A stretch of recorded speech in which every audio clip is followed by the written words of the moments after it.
చిన్న ఇంజెక్షన్ ద్వారా మోకాలు మరియు నడుము నొప్పులకు దీర్ఘకాలిక పరిష్కారం. డాక్టర్ ప్రకాష్ గుడిపూడి. సంప్రదించండి. Allied pain and pain management centre, Hyderabad. బాధితుడు అమ్మగారినండి నేను. మా పిల్లలు పెయింట్ పనికి అనేసి అక్కడ కార్యాలయం ఆఫీస్ కేసి వెళ్ళారు సార్.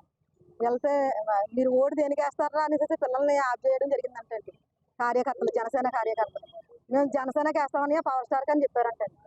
చెప్తే తమ్ముడు ఇలాగే ఉండాలి, అందరూ కలిసికట్టుగా ఉండాలని చెప్పిన వాళ్ళు పిల్లలకి తెలియదండి. ఏ విషయంలో తెలియకుండానే పొద్దున్న మాకు కూడా తెలియకుండానే పేపర్లోను టీవీలోను మొత్తం అంతా పడుతుంటే మా ఇంటి పక్క వాళ్ళు వచ్చి మీ అబ్బాయి ఫోటో పేపర్లో పడింది, ఏటో జనసేన కార్యాలయం మీద కత్తులతో హల్చల్ చేశారనేసి మీ పిల్లలు వేసారన్నారు. ఈ పిల్లలు తెలియకుండా పొద్దున్న కూడా ఆఫీస్ పక్కకి వెళ్ళారండి పనికి కూడా. మళ్ళీ మేమే పిలిపించి ఎస్సీ గారు పిలకుండానే మీరు ముందుకు వెళ్ళండి, మీరు తప్పు చేస్తే అక్కడే మీకు ఉంటుంది పనిష్మెంట్, తప్పు చేయకపోతే మాత్రం మేము అడిగి తీసుకొస్తామని చెప్పి పిల్లల్ని మేము ఎస్సీ గారు చెప్పకుండానే మేము పంపించాం సార్ పోలీస్ స్టేషన్కి అండి. ఎస్ఐ గారు ఏమంటారంటే మేము తీసుకురాలేదు కదమ్మా, మీరు తీసుకెళ్ళిపోవచ్చు అన్నారు సార్. ఇప్పుడు తప్పు లేదు కాబట్టి మేము తీసుకురాలేదు అంటారండి. ఒకవేళ ఏమైనా తప్పు జరిగితే పోలీస్ అధికారులు ఊరుకుంటారా సార్? ఇళ్లలో ఉన్న వాళ్ళు కూడా లాక్కొచ్చి కొడతారండి. అంటే మేము ముందు అనుభవంతో ఉన్నాం, పడుతున్నాం, మేము ముందు ఇతర పార్టీల్లో ఉన్నామండి, ఒత్తిళ్ళు భరిస్తున్నాం, అన్నీ తప్పుకుని ఏదో బతుకుతుంటే చిన్న చిన్న విషయాలు కూడా లేరు ఇగ్గించేసి మమ్మల్ని ఏదో రాముడు కప్ప మీద ఎట్టినట్టు మమ్మల్ని జనసేన పార్టీ వాళ్ళు కూడా ఇలా చేస్తారని అనుకోలేదండి. అంత వివరం తెలియకుండా ముందు ప్రెస్ మీట్ ఎత్తి ముందు అందరూ ఫోటోలు ఎందుకు పెట్టేస్తారు సార్? ఫోటోలు ముందు పెట్టకూడదు కదండి. ముందు వాళ్ళు తప్పు చేస్తారనుకోండి పోలీస్ స్టేషన్ తీసుకొచ్చి 2 పడిసేమనండి, 2 పడిసి మీరు ఎందుకు ఇలా చేస్తారని చెప్పండి, లేకపోతే ఎవరైనా చేయించమన్నారో అని అడగండి. ఏం తెలియకుండానే యూట్యూబ్లో వేసారండి, ఇన్స్టాగ్రామ్లో వేసారండి, ఫేస్బుక్లకి ఇచ్చేసారు సార్. ఇది ఎంతవరకేనండి? ఇలాంటి విషయాలు చనిపోతారు సార్. ఏంటంటే చిన్న చిన్న విషయాలకి మేము గురవుతున్నామండి, అధికారుల చేత ఒత్తిళ్ళు పడుతున్నామండి. ఇప్పుడు మేము ఎస్సీ మహిళలు అండి, మాకు భర్త లేడండి, ఆ కొడుకులు అలాంటి పనులు చేస్తుంటే బతుకుతున్నారేమో. మాకు చదువుకున్నారండి, మా ఇంట్లో మా పాప డిగ్రీ చదువుతుంది, మా చిన్న పాప ఇంటర్మీడియట్ చదువుతుంది, ఎవరు చదువుకున్నా మాకు ఉద్యోగాలు లేవండి. ఉద్యోగాలు లేవని మేము కొన్ని పార్టీల నుంచి మేము తప్పుకున్నామండి. మాకు ఏ ఉపయోగం లేదండి అనేసి ఇలాంటి విషయాల్లో ఇరికెంతుంటే మేము పేటలో ఉండాలా వద్దా సార్? పేటలో బతకాలా వద్దండి చెప్పండి? న్యాయం చెయ్యాలండి. ఏంటి ఈ రోజు ఇదైందండి, రేపు పొద్దున ఇంకోటి అవుతుంది. ఇప్పుడు రోడ్డు మీద ఈ పిల్లలు రోడ్డు మీద వెళ్తారండి, రే మీరు పల్ల జనసేన కార్యక్రమంలో మీరు కొట్టేశారు, మీరు అలచల్ చేశారు, మిమ్మల్ని ఎలా ఊరుకుంటాను? ఎవరైనా గుర్తు తెలియని వాళ్ళు, లేకపోతే వేరే పార్టీ వాళ్ళు ఎవరన్నానండి, లేకపోతే వీళ్ళమే కాస్త ఉన్న వాళ్ళు ఎవరన్నా కొట్టారంటే జనసేన వాళ్ళు కొట్టారంటారండి. మాకు మధ్యలో మనిషి మాయమైపోతారు కదండి, లేకపోతే మేమే చచ్చిపోవాలండి. ఇది మళ్ళీ రిపీట్ అవ్వకూడదు సార్. వీళ్ళు తప్పు ఉంటే శిక్షించండి. ఏంటి ఇలాంటి ఇప్పుడు చిన్నపిల్లలు కాబట్టి రేపు పొద్దున్న ఫ్యూచర్లో ఇంకొకరు ఎవరు చేయకుండాను, లేదంటే మాత్రం ఇది మరి ఒకసారి గమనించాలి. పవన్ కళ్యాణ్ అన్న గారు గమనించాలండి. మేము దళిత మహిళలు అండి, దళితులు అండి, మేము మమ్మల్ని గుర్తించాలండి. ఇప్పటికే మేము చాలా లాస్లో ఉన్నాం సార్. పిల్లలతో ఉన్నాం సార్, ఆడపిల్లలతో ఉన్నాం సార్. కుర్రాడు ఒక్కడే పనికి వెళ్తున్నాడు సార్, చదువు కూడా మధ్యలో అయిపోయిందండి, డిప్లొమా చదివాడండి, మధ్యలో అయిపోయిందండి. పిల్లల వల్ల మేము చాలా సఫర్ అవుతుంది సార్.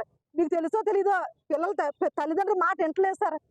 ఇలా ఉంటే ఇంత కర్మ ఏంటండి? ఆడ చదువుకుండి కుర్రాడండి, పెయింట్ పనికి వెళ్ళాడు, పిలిచి అడిగారు, ఆడకాళ్ళకి వ్యక్తిగతంగా ఏమున్నాయో మాకు తెలియదు కానండి. మరి పిల్లల్ని ఇలా చేయకూడదు కదా సార్?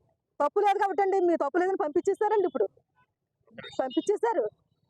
ఒంటరి మహిళలు అండి, తప్పు ఏమి లేదమ్మా, మేము చూసాము అందుకని పంపించేస్తున్నాం, మీరు ఇంకా వెళ్ళకపోతే మేము ఏం చేయమనేసి సారా లోపల మాకు ఫేవర్గానే మాట్లాడతారు. చాలా తప్పు జరిగింది అనుకోండి మమ్మల్ని ఎలా వదులుతారా? మమ్మల్ని వదలరు కదండి, మమ్మల్ని వదలరండి. ఏంటి ఒకవేళ జైల్లో పెట్టినా మాకు దిక్కు లేదు సార్. ఏ పార్టీని అడగలండి. ఇప్పుడు మేము వైఎస్ఆర్సీపీ నుంచి మేము వైదొలిగామండి. ఇప్పుడు జనసేన పార్టీలోకి వెళ్దాం అనుకుని పిల్లలు అనుకునేలోక జనసేన పార్టీ వాళ్ళే మా మీద హల్చల్ చేశారు, వాళ్ళు ఇట్టారండి. ఇంకే పార్టీకి వెళ్ళగలమండి? మేము సామాన్యులు అయితే మమ్మల్ని ఎవరైనా చూస్తారండి ఇక్కడ పోలీస్ స్టేషన్లో? ఏదో తరఫున ఉండాలి, ఎవరొకరికి మేము ఉండాలనే కదండి కోరుకుంటున్నాం. దయచేసి ఇలాంటివి మళ్ళీ రిపీట్ అవ్వకుండా చూడండి సార్. మా పిల్లలు ఏ తప్పు చేయరండి, తప్పు చేస్తే శిక్షించండి. అంటే ఇప్పుడు రోడ్డు మీదకి వెళ్ళారంటే ఎవరైనా ఏమైనా చేసి వేరే వారు పెట్టేస్తారు సార్. మా పిల్లలు మాకు ప్రాణాలతో కావాలి సార్. దయచేసి కొంచెం ఇది ఎవరైతే న్యూస్ వాళ్ళు వేసారో వాళ్ళకి తెలియకుండా వేసారు సార్. పార్టీ ఎస్సీ గారిని అడుగుతుంటే వాళ్ళకి తెలియదు అన్నారండి, కంప్లైంట్ ఎవరు ఇచ్చారంటే వాళ్ళకి తెలియదు అన్నారు. ఎవరో తెలియకుండా ఫోటోలతో సహా ఎందుకు వెళ్ళిపోతాయండి ఇన్స్టాగ్రామ్కి, యూట్యూబ్లకి, మొత్తం ఫేస్బుక్లు అన్నిటికీ? మరి వాళ్ళు కూడా పిలిపించి అడిగించండి సార్ ఒకసారి. ఈ రోజు ఇదైందండి, రేపు పొద్దున్న ఇంకోటి అవుతుంది కదండి. అంటే ప్రాణహాని అంటే సార్ ఇప్పుడు వాళ్ళ మీద హల్చల్ చేశారు కత్తులతోనని చెప్తున్నారు సార్. మరి ఇప్పుడు రేపు పొద్దున పిల్లలు రోడ్డు మీద వెళ్ళారనుకోండి, మీకు తెలియని విషయాలే కదండి, సోషల్ మీడియాలో మనం చాలా చూస్తున్నాం. నా పేరు పండు అశోక్ కుమార్, పివి మాల మహానాడు జాతీయ అధ్యక్షుడిని. ఈరోజు పిఠాపురంలో ఎవరో జనసేన నాయకులకి పై హత్యా ప్రయత్నం జరిగితే దానికి 2 దళిత యువకులను బాధ్యులను చేస్తూ పొద్దుటి నుంచి పోలీస్ స్టేషన్లో ఉంచడం చాలా దారుణం.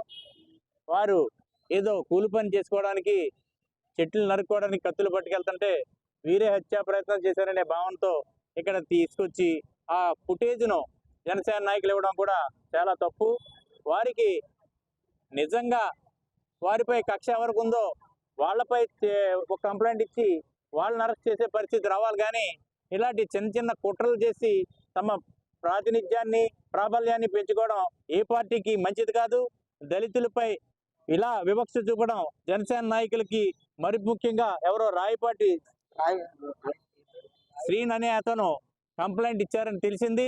అతనికి ఇండివిజువల్ గా వారి వ్యక్తులతో విరోధం ఉంటే వాళ్ళని చేయాలి. కానీ ఇలాగా మా దళిత యువకులను బలి చేయాలని కోరుకుంటే మాత్రం మాల మహానాడు చూస్తూ ఊరుకోదని, ఎంతటి పనికైనా తెగిస్తుందని, అవసరమైతే జనసేన ఆఫీస్ దగ్గరే భారీగా ధర్నా ఏర్పాటు కూడా చేయడం జరుగుతుందని కూడా జనసేన పార్టీ వారికి హెచ్చరిస్తున్నాం. ఇటువంటి కార్యక్రమాలు మున్ముందు జరగకుండా మీకు అన్ని కులాల్లో కూడా కార్యకర్తలు ఉంటారు కాబట్టి ఒక కులం వేస్తేనే ఓట్లేస్తేనే నెగ్గిపోతానే భావం నుంచి ముందు బయటకు రండి. ముందు ఇటువంటి కార్యక్రమాల నుంచి బయటకు వస్తే మీకు, మీ పార్టీకి, మీ నాయకత్వానికి, పోలీస్ డిపార్ట్మెంట్కి తెలియాలి, అలా కంప్లైంట్ ఇచ్చిన వ్యక్తికి తెలియాలి. వీళ్ళెవరూ కూడా కూలి పని చేసుకునే వ్యక్తులు కానీ వాళ్ళపై వ్యక్తిగత కక్షలు కానీ పార్టీ కక్షలు కానీ వీళ్ళకు ఉండవు. ఎందుకంటే వీళ్ళు ఓట్లేసే వ్యక్తులే కానీ పార్టీ వ్యక్తులు కాదు. అవసరమైతే జనసేనకి వేస్తారు, లేకపోతే వైఎస్ఆర్ పార్టీకి వేస్తారు, లేకపోతే టీడీపీకి వేస్తారు. కాబట్టి వీళ్ళని ఒక పోలీస్ స్టేషన్ తెస్తే వాళ్ళలో నేర ప్రవృత్తి పెరగడానికి పెరుగుతుంది ఇంకా. కాబట్టి అటువంటి అవాయిడ్ చేయమని మేము చెప్తాం. ఎందుకంటే సంఘంలో వీళ్ళు ఇంకా పైకి వెళ్ళవలసిన అవసరం ఉంది. ఏదో కష్టపడి పని చేసుకునే వ్యక్తులు కాబట్టి కష్టపడే వాళ్ళు కత్తులు అట్టుకుని తిరగడం సామాన్యం. కత్తులు గొడ్డల్లో పట్టుకుని పనులు చేసుకోవడానికి వృత్తిపరంగా తిరుగుతారు. వాళ్ళందరూ కూడా వీళ్ళు ఏదో హత్యా ప్రయత్నం చేశారని చేయడం తప్పు. వీళ్ళకి ఏమైనా నేర ప్రవృత్తి ఉందా, ముందు వాళ్ళతో ఏమైనా గ్రడ్జ్ ఉందా, ఎవరి మీదకైనా యుద్ధాలకు వెళ్ళారా, అటువంటి చరిత్ర ఉందా అని తెలుసుకుని కూడా ముందు పోలీస్ స్టేషన్ తీసుకురావడం కూడా అవసరం అని నేను పోలీసు వారికి కూడా హెచ్చరిస్తున్నాను. జై భీమ్. అది మేము అడిగాం, మేము వెళ్ళిపోమన్నామండి, ఏమి పూచికత్తులు ఏమి అడగకుండానే మేము పంపించేస్తున్నామని చెప్పారు.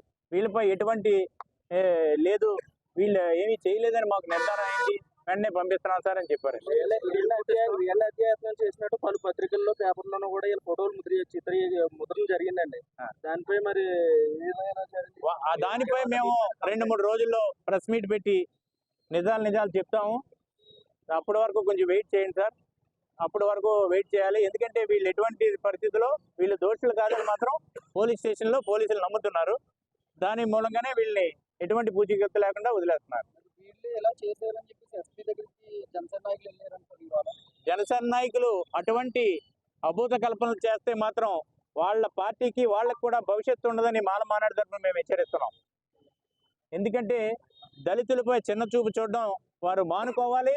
దళితులే ఎటువంటి ప్రయత్నాలు చేస్తారని వాళ్ళకి ఏమైనా భావన ఉంటే మాత్రం అది వెంటనే మైండ్లో తీసేయాలని మాత్రం నేను కోరుతున్నాను. జై భీమ్.